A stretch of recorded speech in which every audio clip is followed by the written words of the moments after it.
Michelle, she should change her name to Misery Obama. That's really what I think of when Misery Obama never has a positive word to say. Never. Not about children, not about family, certainly not about her husband. By the way, before we leave this topic, here's her latest soundbite that made the rounds. This happened on June 18th, but I was off. Here it is, 39. You should have threw a boy in the mix. I would. I'm so glad I didn't have a boy. Yeah. Because he would have been a Barack Obama.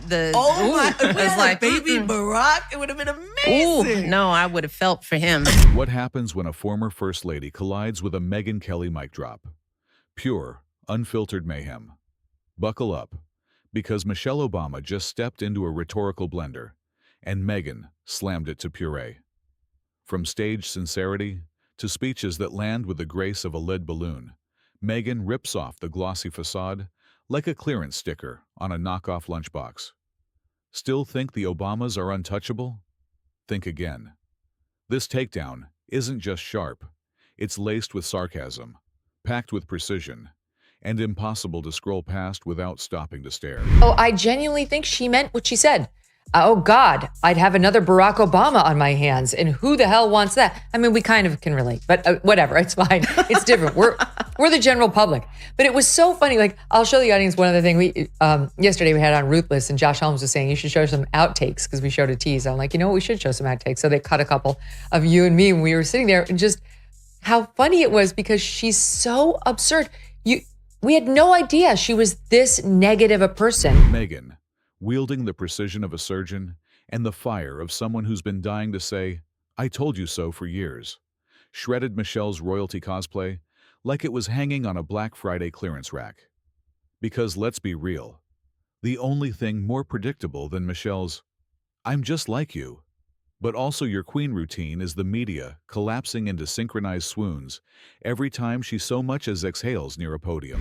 Speaking of people who continue to play the victim even though they're not, here is today's daily dose of Michelle Obama, who has been out there trying to promote her terrible podcast that has absolutely no fan following. And she decided everything she says and does is a complaint. Everything. And so she winds up talking to Tina Knowles, also better known as Beyonce's mother, about marriage and divorce, which is Michelle's favorite topic, one of them at least. Number one is how much she hates her time as first lady. She hated it. And number two, I mean, you could go either way, how racist the country is and how much she can't stand it. And then we're coming in, at least in the top three, is her negative comments about her husband and her. Oh, Michelle Obama really thought she could waltz back onto the political stage, arms flailing like she's cueing a flash mob of adoring journalists. But nope. Megyn Kelly showed up with a verbal flamethrower and a smirk sharp enough to slice through the spin. And just like that, all the sparkle, spectacle, and carefully packaged messaging couldn't keep the illusion from crashing down in real time. The work and going to therapy and just figuring out, like, what happened those 8 years we were in the White House? What happened that 8 years? Mm-hmm. What did that do to me internally, my soul? No one talks about this. No, they don't. We made it through. We got out alive. I hope we made the country proud. My girls are whole. But what happened to me? What happened to me? Michelle steps into the spotlight, once again dusting off that worn-out, when they go low mantra, while lobbing passive-aggressive jabs with the finesse of a wine mom snubbed from the neighborhood book club. Her contradictions are so deeply woven into her persona, it's a shock she hasn't slapped a trademark on hypocrisy and pitched it as an organic lifestyle brand at Whole Foods. This woman is a one-woman destitution derby. Every time we check in on her at her podcast, she is feeling sorry for herself. She is criticizing Barack Obama or this country. She never has a positive word to say about anything. And the latest example was when she went on this other guy's podcast, Jay Shetty. She goes and sits down with him, and he asks her, what are you afraid of? And she starts off by saying, well, it's not, my fears aren't for me. I think about the streets. My fears aren't for me. Well, in this current climate for me, it's, what's happening to immigrants. I mean, I travel in a 4-car motorcade. And let's not overlook the runway, masquerading as a mission trip. Michelle rolls up to charity events dressed like she's moments away from hosting the Met Gala, all while delivering speeches about staying grounded. Because nothing screams humility like a sequin jumpsuit with a price tag that could fund a semester at a state university. At this rate, one more designer trench coat and she's a crown away from soft-launching her own monarchy. Megyn didn't miss a beat. She called out that Michelle doesn't just crave the spotlight. She wants it with custom lighting, choreographed clapping, and a guaranteed standing ovation regardless of content. And the second someone dares to raise a question, cue the pivot. Suddenly, it's not about the critique. It's about how we're just not ready for her. That ever-convenient cloak of victimhood gets yanked from the closet and deployed like a parachute every time the truth flies too close for comfort. From the Barack Michelle Obama appearance, the podcast, because everybody thinks they're getting a divorce, and let's face it, they probably are. She dragged him onto her show with brother Craig, and the following took place. Here's how it started in SOT 36. Barack Obama, can you join us? See, Michelle's brand has always been like a luxury treehouse, elevated far above the crowd, airbrushed to perfection, and held up by the invisible scaffolding of media worship and elite fascination. But the moment someone flips on the kitchen light and exposes the rats scurrying beneath the floorboards, the whole fairy tale starts to crack. The polish fades, the mystique breaks, and what's left is just another carefully curated illusion, unraveling in the spotlight. Even knowing that there are divorce rumors and, she's not showing up for him, whether it's at the Jimmy Carter funeral or the Trump inauguration or the basketball game he just went to in LA, when visiting their daughters and then dinner with the daughters was not there. Here she is talking about it. If it were me, I would say something nice about him. I would say he's just so charming. It was meant to be. I knew he could heal the earth in the way he did. There was only one person who could do it, and it was my husband, Barack Obama, whatever. Then she gets on to talking a little bit about him personally, and this is how that sounded. When a girlfriend comes to visit, it's usually like, you got to stay for 2 days because it's going to take us so much 2 time to days catch up in check up. Now, Barack's come in, he's come out, and he's like, y'all still... Michelle's post-White House career has basically been a one-woman Broadway show, where she stars as the humble servant, the enlightened sage, and the misunderstood queen, all under one spotlight. But the moment someone like Megyn strolls into the theater with a flashlight and casually asks where the exit signs are, the whole production starts to glitch. And the media absolutely loses it. How dare anyone challenge St. Michelle? But here's the truth. If she's going to keep injecting herself into the political and cultural bloodstream, a routine cholesterol check is fair game. And Megyn delivered that check, complete with a smirk and a try-again side-eye. Now you can almost hear Michelle's team scrambling, likely drafting a sequel memoir titled Still Becoming More or Even More Profoundly Becoming, where criticism is rebranded as proof of her courage. Because naturally, nothing screams bravery like being ever so softly questioned by someone who isn't under the spell of your brand's mood lighting. The truth is, if you add it all up, even the year, if the odds were you're going to be married to your partner for 50 years and 10 of those years could be bad. Is it, Michelle? It's not. I've been married for 17 and a half years and not one was bad. I think she and he married the wrong people. In the end, Michelle's aura was never invincible. It was just shielded by years of unchallenged worship. People stopped looking twice, but Megyn did. And when she peeked past the lace curtain, she didn't see divinity. She saw a trophy case labeled untouchable. Then, with the grace of someone who's been biting her tongue for too long, she gave it a gentle nudge, and it toppled. Now Michelle's loyalists are scrambling with rhetorical glue sticks, insisting nothing's broken, while the rest of us watch the shards sparkle under harsh lighting. The glow faded. The mystique cracked. The myth took a hit. And all it took was one woman, one voice, and one unsparing reminder. Sometimes, the emperor's new clothes are just designer distractions. No shouting, no theatrics, just unfiltered truth. And in Michelle's world of polished praise and meticulously filtered admiration, that might be the most shattering thing of all. When she talks about like her time in the White House, Barack running, it's all negative on this new podcast. I mean, it's exactly what we thought. It's very clear she hated being First Lady. She hated being in Washington. She doesn't like the fact that Barack was president. I mean, she just has nothing but negative things to say.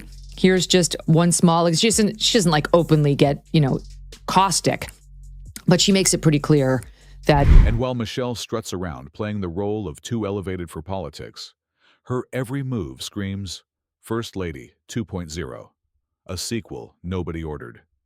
It's the political equivalent of a surprise album drop from an artist who retired 10 years ago. Except this time, no one's hitting play because we're still trying to recover from the original release.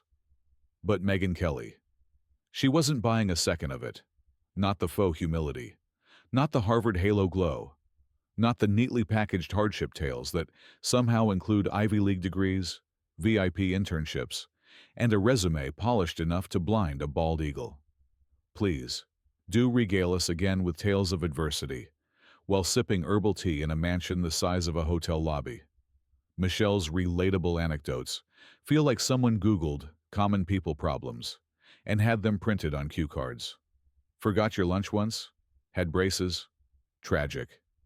Meanwhile, everyday folks are choosing between rent and dinner, while she preaches self-care from a $5,000 recliner. And Megyn? She shredded those perfectly choreographed sympathy monologues into confetti, not with malice, but with that ice-cold delivery that whispers, "Sweetheart, no one's falling for the Hallmark version of your backstory anymore." Because let's be honest, at some point, the fairy tale loses its magic when the castle's mortgage is a matter of public record. She's still just as bitter as ever. There's such a great new spin of complaints here. Here's one from her most recent episode, which still on YouTube, she's got 200,000 subscribers. It's really amazing that now she's been doing this for how many episodes? She's been literally on every podcast of the left wing promoting it. And the things were, there was a line of people waiting to shake hands with our respective husbands, people reaching over our heads and spilling water on us, trying to get to these two, illustrious men. And that's annoying because she's supposed to be the star. Michelle Obama. This dovetails perfectly with so many other comments she's made about how she is what about me? Let's not pretend the Messiah complex isn't part of the package. Michelle speaks about herself like she's some eternal beacon of progress, hovering above the chaos, halo intact, untouchable by scandal. But in reality, she's knee-deep in the political trenches like everyone else. She just does it in stilettos and pretends she levitates. Every photo op, every keynote, every walk-on in a Netflix doc is soaked in the same self-reverence you'd expect from someone who genuinely believes their Spotify podcast is reshaping the fabric of humanity. Spoiler alert, it's not. But wow, those acoustics are perfect for echoing self-congratulations. Megyn Kelly didn't attack Michelle Obama. She simply let the hot air out of the myth balloon and pointed to the luxury gondola below. Because behind every soul-stirring quote is a marketing plan. Behind every misty-eyed memory is a book advance. And behind every effortlessly candid shot, a production crew whispering, "Perfect. Now tilt your head a little and give us deeply moved by your own wisdom." Love the way you talk about the need to get your independence because your marriage wasn't always what it should have been. Right. Okay, so she's going right in, independence is what it's about. Of course, you had a shitty marriage. I can totally relate. And then can I just show you one more? Look at SOT 23. No. I'm sorry. It's the VO6, where the two of them get up and they start dancing. And this is part of the Michelle Obama attempted reinvention. I'm sorry, but I'm not impressed. To make herself into something cool, here she is again, make herself into something cool, Walter, that like we can relate to. She's a cool girl because she was first lady and that she can get up there and dance with Beyonce's mom. I'm sorry, but all I can think is you hate the country. And let's not kid ourselves. Her selective silence isn't accidental. It's a finely tuned PR strategy. When the tough questions start flying, Michelle morphs into a feel-good guru with sudden memory loss.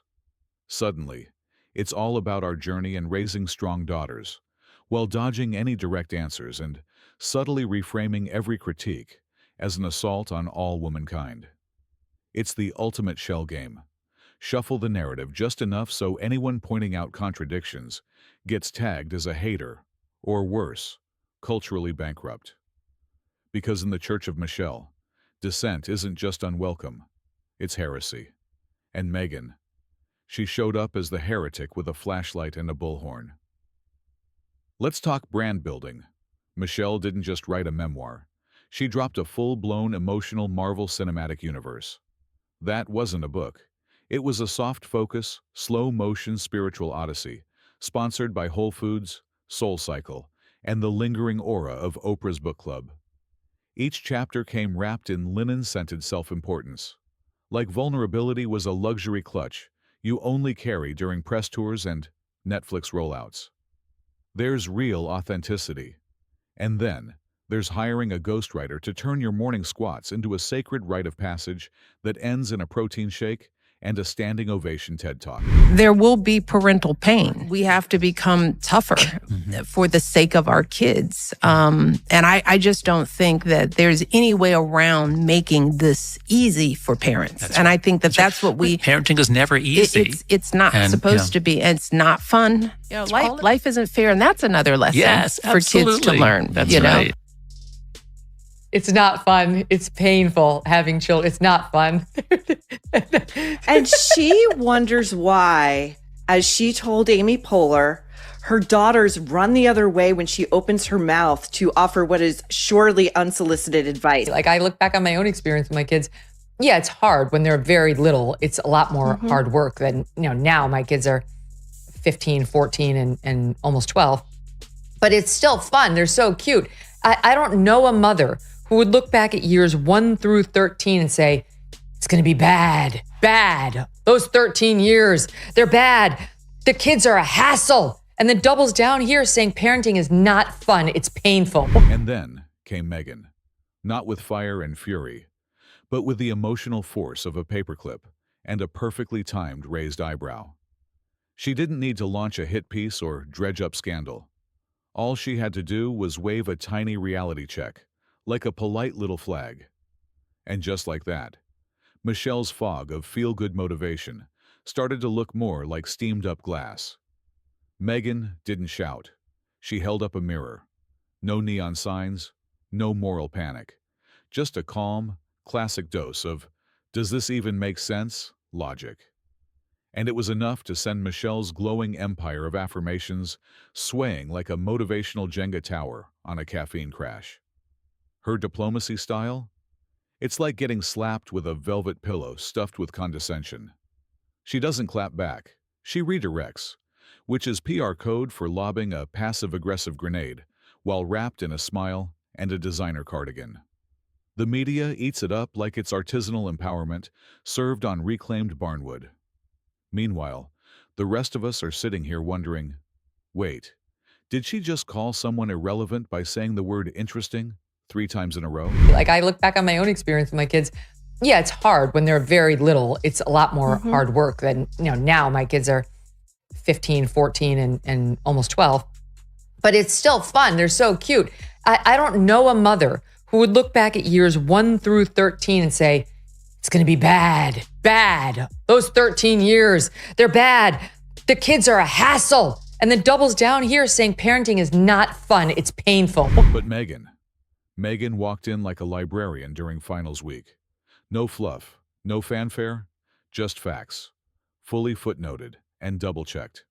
Not a blink, not a flinch.